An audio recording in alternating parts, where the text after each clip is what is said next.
everybody, I'm Stan Gravois, and we are in The Locker Room. The Locker Room, our new podcast that we're going to be bringing to you every Monday, which is going to feature all of our student athletes in the Bayou Region. We're so happy to be doing this.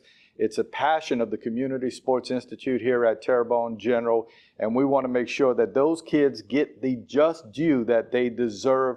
We'll be talking about all of the sports, but we're also going to add some of those extracurriculars in there because we don't want to forget about those band students and the cheerleaders and the dance team and everybody who makes the high school experience a better place. I'm so fortunate to have here my producer for this show, Dustin Robichaud, who is going to be taking care of the video and audio aspect of everything. He is right off camera. And again, we're going to do this once a week. Our day that we're going to drop for all you young folks out there is on Mondays. That way we could sort of look at the week that is coming up, but we can also review the week that had just passed. And I think we have a lot of really good stuff for you coming up. Dustin, thank you very much for doing this, because from a technical aspect, I would be kind of lost on all of this. So thanks, and I'll leave it up to you to sort of take care of things related to that. Thanks a lot, Stan. Happy to be here. I actually wanted to ask you a question. It's interesting that we're starting this podcast now, and the Community Sports Institute is so involved in, working with the schools and providing athletic trainers at all the games. And it's just a great community resource that Terrebonne Journal offers. But I'm actually curious what got you passionate about sports. And this may take us back a little bit, right? But maybe way back. But how did this come about? Like, how did you get into sports? Was it? I think obviously we all grew up having a passion. And when I was a kid, I loved sports, I loved art, and I loved history. That was like my three biggies, I think. And went to school not thinking of ever becoming a teacher and a coach. Went off to UL, best 4 years of my life out in Lafayette. Had a great time, and when I finished school, I finished in liberal arts. Actually was going to be a big commercial designer. A lot of the stuff that you do, like you're my inspiration, Dustin. Oh, right. Yeah. So, but I got a call from my high school baseball coach, and he asked if I'd be willing to coach baseball, and I thought, that's interesting. So it actually got me a job when I got out of school, and I jumped into art, teaching art. So I got the art, and I got the sports out the way, right?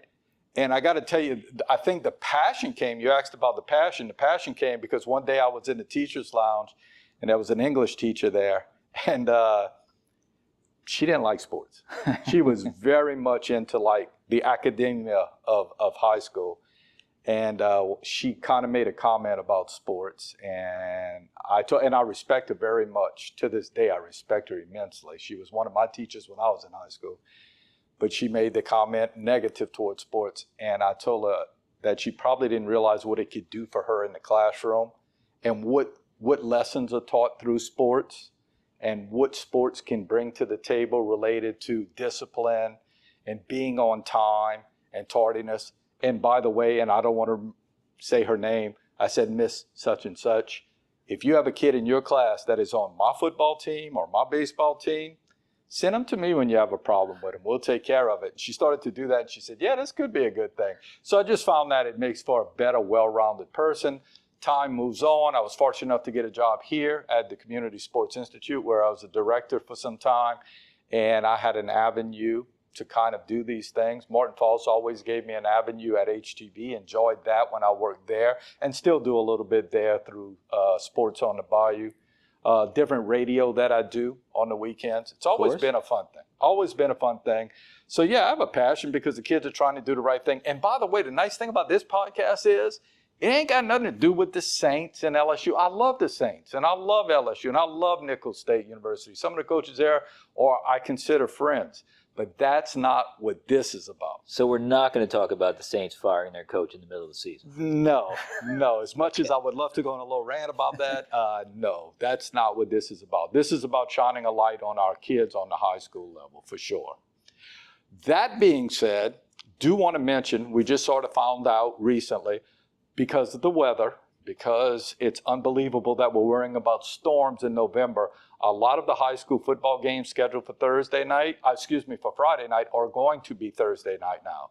Now, one game that was always on Thursday night was Covenant Christian Academy at Central Catholic of Morgan City. Obviously, that's still going to be on Thursday night. Not only is it going to be on Thursday night, it's going to be for the district championship in 7-1A. That is a huge game out in the Morgan City area. But everybody else is sort of jumping to Thursday to beat the weather. The other big game in our area is Vanderbilt Catholic taking on E.D. White, two teams that are in the top 4 in Division II select football. Gets a little complicated. One day, Dustin, we're going to just have this conversation on all the classifications, because you think you know that a school is in this classification till you get to the next sport. Then in that sport, they're not in that classification. You think you know that a high school marching band should be in this classification if they're in this for football. That's not true. So it gets really convoluted and crazy sometimes.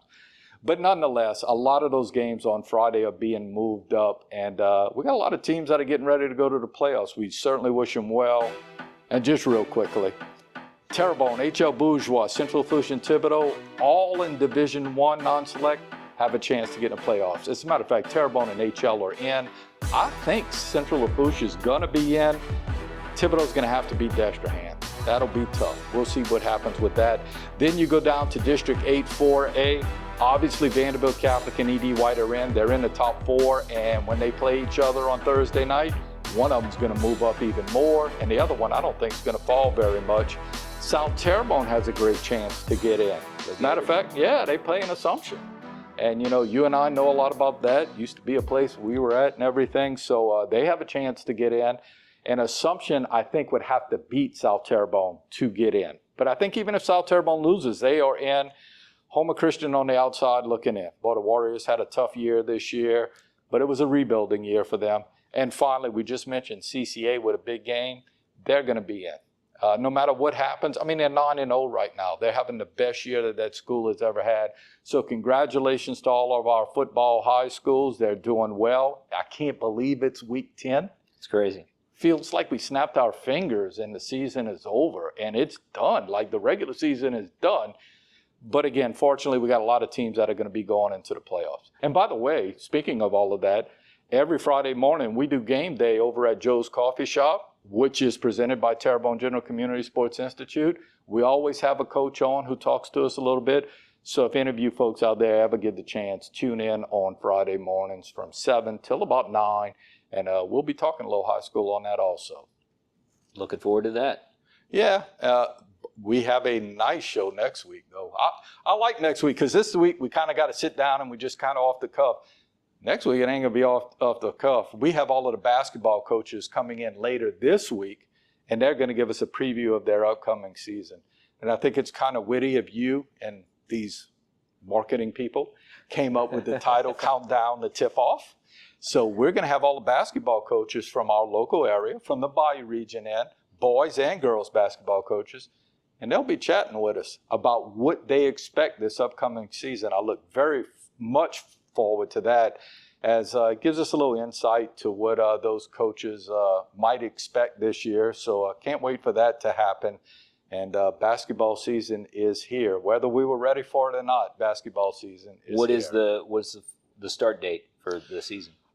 Next week they play jamborees. Okay. So next week is your jamboree, which does not count against your regular season schedule. Then after that, they get after it. Usually it's the following Monday. They get after it and they move forward. Now, obviously, those other sports that happen in the spring that we don't give as much attention to deserve our attention.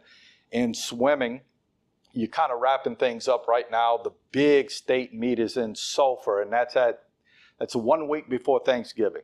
And it's at SPAR, which is what they call their facility over there in Sulphur. And we have some good swimmers from the area. Congratulations to the Thibodaux boys and the Vanderbilt girls. They were your champions in the Bayou Swim League district. Now, they don't do this like the rest of the state does. You can be as big as Central Lafourche as far as number of kids, or as small as Central Catholic, which is a single A school, but they all swim together. The only school that doesn't compete in the Bayou Swim Association is E.D. White. E.D. White swims in the Metro League, so they swim with the New Orleans schools. So they are actually having their meet now, but the Bayou League actually already had their meet over at Thibodeau. And the Thibodeau boys won it, Vanderbilt girls won it, and those kids are getting ready to go to state. I hope the weather stays warm. I don't wish this storm causes problems for anybody, but it does help the swimmers. I know they swim indoors a lot, but a lot of them do swim outdoors at some of the pools that are still functional. So they're getting ready for that. And you were also a swimming coach, correct? I was a bad swimming coach too. My daughter swam, and I enjoyed it. It's such a wholesome family sport. If you ever did it in a summer league, whether you were with the Chauvin Stingrays or the LaRose Lightning, I can't remember the name of the one in Central Lafourche. They had one too. You had Orca and Homa. All of those swim teams would get together. You had the Hurricanes and Cutoff. They would get together and swim, and it's such a wholesome sport, and those kids work hard. And that's why when we talk about football and we talk about volleyball, which we hadn't gotten to yet, they get the limelight, but those other kids deserve some of the limelight for sure. And speaking of volleyball, we are in playoff time right now. The brackets were announced on Monday. Congratulations to all of the teams that made the brackets. A couple of district champions from our area. Vanderbilt Catholic won the Division III district that they are in. They had a great match with E.D. White last week, and they win that one to win that one. Both of those teams in the playoffs, and I think they're going to go until they play each other. Unfortunately, they play each other in the first round in the Cajun Dome. If they get to that point, that's tough. You hate to see two local teams playing each other that early, but that's what's going to happen there. Central Lafourche is the only Division I team to make the playoffs. That's awesome. And listen, the Lady Trojans have come a long way. Speaking of coming a long way, South Lafourche's volleyball team is really good. They're the number 8 seed in Division II, so we wish them well. Ellender also in the playoffs, Assumption in the playoffs in volleyball. And CCA down to Division 5, they're doing well. They're the number 9 seed. Homer Christian, the number 10 seed in Division 4. So as you can see, there's a lot of divisions and a lot of competition for state championships at different levels. But fortunately, in the Bayou Region, we have a lot of teams that are, going to be doing well, and we're glad to see them advance. That's incredible. I did not realize so many teams were in the playoffs. So again, we think football in South Louisiana, right? So if you think football, you start forgetting about how good our volleyball teams are in the area, and they're really good. Cross country is just wrapping up. From a local standpoint, in 8-5A, we would have loved to seen some of our teams do a little bit better. Hornbill wiped it out. The boys and girls of Hornbill and cross country are dominant, and they did a really good job. But you had a good showing by Thibodeau's girls, and you had a good showing by Terrebonne's boys. And Terrebonne's girls did pretty well in there too. They're getting ready for their state meet in Natchitoches. That happens again the week before Thanksgiving. So kudos to those kids who did well in that. E.D. White wiped out the boys and girls divisions for district. I think they still go by the district moniker, District 8-4A. They're doing well. Vanderbilt's girls play second, and on the other side of things, South Lafourche's boys play second. So congratulations to those teams. And CCA and Homer Christian both won their districts, boys and girls. The fact is that when you get to 7-1A and 7-2A cross country, not many schools in their districts participate in cross country. So I don't want to say they won by default, but they were the two dominant schools. They're the two schools that sort of really head things up and do really well. Hey, listen, there's one thing I don't know about YouTube that I don't understand, and I understand that's sort of our platform. Like if we want people to come back to this or to get notifications, you guys said something about subscribing. What is that? Yeah, we definitely want people to like the video if you're watching us on YouTube, or if you're listening to us on various podcast hosts. But yeah, we also want you to subscribe, because that way our episodes will show up in your feed. This is good. So like this is all I have to do like once a week is just come talk to people like this about high school sports. That's absolutely great. That's it. If this is it, this is a good thing. Because guys, I got to admit, I was a little nervous about doing all of this. But from the standpoint of just coming in and talk to everybody, Dustin kind of mentioned it is sort of a passion, and I would like to see the kids get sort of the promotion that they deserve. And if we could do anything here to enhance that just a little bit, we are very happy to do that. I do want to say one thing. You know, I mentioned bands and things like this. I have to give a huge kudos to all of the bands in the area. I have said this since I was coaching way back in 1980s. I'm sitting there coaching football. I think the bands worked harder than us. I mean, they're on the hot cement in the summertime getting after it. Well, it's their festival season. First, Vaughn Luquette, who is the band director over at Terrebonne High School, had a terrific festival in the middle of October where he had over 20 bands from our local area. Kudos, Mr. Luquette, for what you did there. Then this past weekend, there was a great one down in Galliano. And Mr. Chasson, Randy Chasson down there, had a big festival down in Galliano at South Lafourche High School called the Silver King Festival for marching bands as they get ready for their state festival, right? So the state festival is happening right now at McNeese. Our bands are all there participating. I'm sorry I don't have all of the results, but it's kind of at the time that we're doing this. But one band I want to single out just a little bit of Central Lafourche High School. The Lancer Band from Central Lafourche is wiping out all of these festivals. They're in the highest division, which means they're a large band, and they're winning grand champion at everything. And they're winning like every subcategory too.